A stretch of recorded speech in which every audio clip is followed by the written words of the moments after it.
Number 4 سورۃ النساء آیت نمبر 125 تفسیر ومن احسن دینا، اور اس سے بہتر کس کا دین، من احسن دینا، اس سے بہتر کس کا طریقہ زندگی، ومن احسن دینا، اور اس سے بہتر کس کی راہ، دین طریقہ راہ، کوڈ آف لائف، زندگی کے چلنے کی راہ، زندگی میں اعمال کو سر انجام دینے کی راہ، اس سے بہتر کس کی ہے، ممن اسلم وجہہ للہ، جس انسان نے اسلم جھکا دیا وجہہ اپنے چہرے کو، اپنا منہ دھر دیا، للہ اللہ کے سامنے، اللہ کے سامنے اپنے چہرے کو جھکا دیا، اللہ کے سامنے اپنی ذات، اپنی شخصیت کو اس آدمی نے سرنڈر کر دیا، اللہ کے سامنے دھر دیا اپنے جسم کو، مکمل طور پہ اللہ کی اطاعت اور بندگی تسلیم کر لی کہ اللہ جیسے آپ چاہیں ویسے کر لیں، میں آپ کا بندہ ہوں۔ اس سے اچھی راہ کس کی ہو سکتی ہے؟ ایک اس نے یہ کیا، یعنی اس کے عمل میں اخلاص آ گیا نا، کہ صرف اللہ ہی کے لیے کرتا رہا۔ اس سے بہتر کس کی اچھی راہ ہو سکتی ہے؟ جس انسان نے اپنے آپ کو بالکل اللہ کے لیے جھکا لیا، وَهُوَ مُحْسِنٌ، اور اس کے ساتھ ساتھ اس کا عمل جو تھا وہ احسان کا تھا، وہ نیکی کر رہا تھا، نیکی میں لگا ہوا ہے، عمل شریعت کے مطابق ہو گیا، عمل شریعت کے مطابق ہو گیا، اور اس کے ساتھ ساتھ کیا ہوا، اپنے آپ کو اللہ کے لیے اس نے جھکا دیا، عقیدہ بھی بالکل ٹھیک کر لیا، اور اس کے ساتھ ساتھ عمل سنت کے مطابق کر لیا، شریعت کے مطابق کر لیا۔ اس سے بڑی چیز کیا ہو سکتی؟ حضرت مجدد الفسانی رحمۃ اللہ علیہ نے ایک جگہ لکھا ہے، وہ کہتے ہیں کہ سنت کی اتباع کسی انسان کو نصیب ہو جائے اور اپنے شیخ کی محبت، تو پھر چاہیے کیا؟ فرما دیتے ہیں بس ساری زندگی کے لیے ہی کافی ہے، کیونکہ بزرگوں کی محبت اس کو نیکی کی طرف کھینچ کے لائے گی، اسے پتہ چلے گا کہ کیسے عملی زندگی گزارتے ہیں، اور کوئی سر پہ ہوگا تو ان سے پوچھ لیں گے کہ یہ اچھائی برائی کیا چیز ہے، اور دوسرے سنت کا اتباع، رسول اللہ صلی اللہ علیہ وسلم کی سنت پہ عمل کرتا رہے، پھر ڈر کس بات کا ہے؟ اس لیے ارشاد فرمایا کہ وہ محسن، اور اس کا عمل شریعت کے مطابق ہو، اس سے اچھی راہ کس کی ہے؟ واتبع، اور چلا، پیروی کی، ملت ابراہیم، ابراہیم علیہ الصلوۃ والسلام کے دین کی، اور دین ابراہیم علیہ الصلوۃ والسلام کا کون سا تھا؟ حنیفہ، نرالا دین، بالکل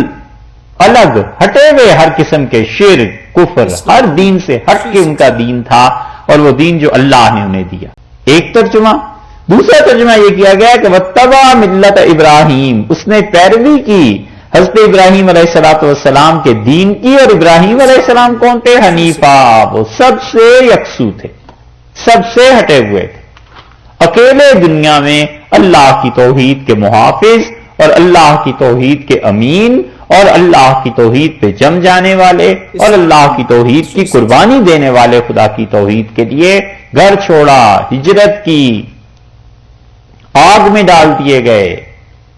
اولاد نہیں تھی، خدا سے اولاد مانگی، ایک ایک قربانی اس شخص کی۔ اللہ نے فرمایا واتبع ملت ابراہیم حنیفہ، اس سے بہتر دین کون سا ہے؟ جو حضرت ابراہیم علیہ الصلوۃ والسلام کے دین پر چلتا ہے، اور جو ایک طرف ہو گئے تھے، واتخذ اللہ، اور اللہ نے بنایا ابراہیم کو خلیلا، اپنا یار، اپنا دوست، اللہ نے بنا لیا۔ اگر یہ کہتے کہ اس نے میں اپنا دوست بنایا، تو وہ تو ہر کوئی کہتا ہے کہ میں اللہ کو اپنا دوست بنا لوں۔ دیکھا ہے احسان یہ فرمایا واتخذ اللہ ابراہیم خلیلا، اللہ نے دوست بنایا ابراہیم علیہ السلام کو اپنا، خدا نے خود دوست بنا لیا۔ اللہ کو اتنے اچھے وہ لگے کہ اللہ نے ان کی قربانیوں کو قبول کیا، اور اللہ تعالی نے انہیں اپنے لیے دوستی کا مقام دے دیا، خلیل فرمایا۔ اور حضور اقدس صلی اللہ علیہ وسلم نے بھی فرمایا، آپ نے فرمایا کہ اللہ نے مجھے اپنا دوست بنا لیا، اور اگر اللہ مجھے اپنا دوست نہ بناتا تو میں ابو بکر رضی اللہ عنہ کو اپنا دوست بنا لیتا۔ حدیث میں آیا ہے یہ لَاتَّخَذْتُ أَبَا بَكْرَ خَلِيلًا، اگر اللہ مجھے پہلے ہی سے اپنا دوست نہ بنا چکے ہوتے تو میں ابراہیم علیہ السلام صدیق اکبر رضی اللہ عنہ کو اپنا دوست بنا لیتا۔ مطلب اس کا یہ ہے کہ دوستی کا جو انتہائی مقام کوئی آدمی اس کو یہ شرف مل سکتا ہے، تو اللہ نے اس شرف میں مجھے اپنے ساتھ اپنی دوستی میں لے لیا، وگرنہ وہ شرف حضرت ابوبکر رضی اللہ عنہ کا تھا میرے نزدیک۔ تو اس کا مطلب یہ ہوا کہ اس سے جو کم درجہ ہے وہ حضرت ابوبکر رضی اللہ عنہ ہی کا ہے، کہ اس مقام پہ بھی کوئی نہیں پہنچ سکا۔ 100 درجے اگر دوستی کے تھے تو 100ویں درجے میں اللہ تعالیٰ نے دوست بنا لیا مجھے مثال کے طور پہ، اور 99 نمبر کا جو درجہ تھا وہ ابوبکر رضی اللہ عنہ کا ہی ہے۔ یہ اس حد تک پہنچ گئے تھے کہ اگر 100واں درجہ خدا نے میرے لیے نہ رکھا ہوتا تو میں ابوبکر کو اپنے ساتھ 100ویں درجے میں لے لیتا۔ تو اس سے معلوم ہوا کہ سب سے زیادہ محبت رسول اللہ صلی اللہ علیہ وسلم کو سیدنا ابوبکر رضی اللہ عنہ ہی کے ساتھ تھی، اسی لیے فرمایا اس مسجد میں کھلنے والے جتنے دروازے ہیں سب بند کر دیے جائیں سوائے ابوبکر رضی اللہ عنہ کے دروازے، اور اسی لیے رسول اللہ صلی اللہ علیہ وسلم نے انہیں اپنے مقام پہ اپنے مصلے پر کھڑا کیا ہے۔ اور جب عورتوں نے کہا، خواتین نے، کہ اللہ کے رسول بڑے نرم دل ہیں اور وہ آپ کی جگہ پر کھڑے نہیں ہو سکیں گے، تو رسول اللہ صلی اللہ علیہ وسلم نے ابوبکر کو جا کے کہو کہ میری جگہ پہ نماز پڑھائیں گے، اور آپ نے فرمایا اللہ اس بات سے انکار کرتا ہے کہ میری جگہ ابوبکر کے علاوہ کوئی اور آئے، اور ایمان والے بھی دیکھنا اس بات سے انکار کر دیں گے میری جگہ ابوبکر کے علاوہ کسی کو نہیں مانیں۔ اس لیے ابوبکر رضی اللہ عنہ کا بڑا مقام ہے۔ اللہ تعالیٰ نے ابراہیم علیہ السلام کے لیے کہا وَاتَّخَذَ اللَّهُ إِبْرَاهِيمَ خَلِيلًا، اور اللہ نے بنا لیا حضرت ابراہیم علیہ السلام کو اپنا یار بنا لیا۔ یہی بنیاد ہے وہ جو پہلے بارے میں آیا تھا نا کہ وَإِذِ ابْتَلَىٰ إِبْرَاهِيمَ رَبُّهُ، اور ابراہیم و ربہ کی جو بحث تھی کہ حضرت ابراہیم علیہ السلام کو اللہ نے دوست بنا لیا، یا ابراہیم علیہ السلام نے کچھ باتیں کی اور اللہ نے انہیں مان لیا، اس مقام پہ وہ یہی خلت کی بات تھی کہ اتنی گہری دوستی۔ اشکال اس میں یہ پیدا ہوتا ہے کہ حضرت ابراہیم علیہ السلام کے